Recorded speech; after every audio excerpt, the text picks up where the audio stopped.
কিভাবে না আমাকে নিয়ে ট্রোল শুরু হলো, এবং যারা ট্রোল করতে শুরু করলো তাদের কেউ পরীক্ষার্থী না।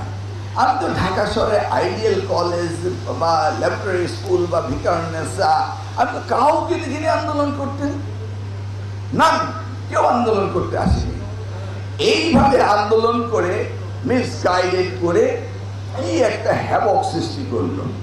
ধরুন আজকে জিওগ্রাফি সেকেন্ড পেপার পরীক্ষা চলছে, আমি মিডিয়া ভাইদের বলছি, আপনি নিশ্চয়ই দেখেছেন, নাম বলে তাকে পপুলার করতে চাই না, বলল যে জিওগ্রাফি সেকেন্ড পেপার প্রশ্নপত্র আউট হয়ে গিয়েছে।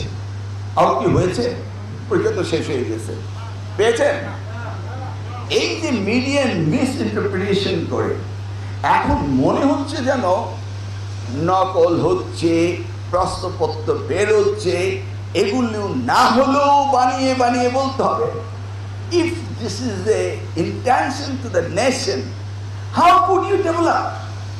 বাট সত্যি বলছি, আমরা এসছি এই জাতিকে সুশিক্ষিত করার দায়িত্ব পেয়েছি। যে যত ট্রোলিং করেন না কেন, যে যত অপবাদই করেন না কেন, আমাদের সঠিক দায়িত্ব থেকে আপনারা বিচ্যুত করতে পারবেন না।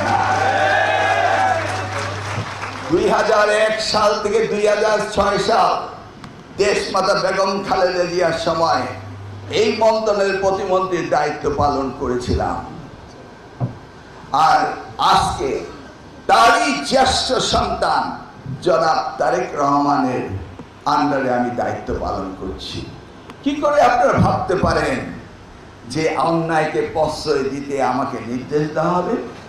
যদি এইভাবে মানুষ তার ব্যক্তি চেতনা, চিন্তা ভাবনাকে বাদ দিয়ে উচ্ছৃঙ্খল কথা বলে সমাজকে উস্কানি দিতে চায়, এতে আমাদের এই তরুণ প্রজন্ম তাকে ব্যর্থ করে দিবে। প্রিয় শিক্ষার্থীরা, এটি তোমাদের জীবনের চ্যালেঞ্জ। আমি আগে থেকে ঘুরিয়ে বলছি, এই বাংলাদেশ হতে হবে এডুকেশনাল হাব। এই বাংলাদেশের পৃথিবী থেকে লোকজন পড়তে আসবে, সেই আদলে ইউনিভার্সিটি আমরা বানাচ্ছি।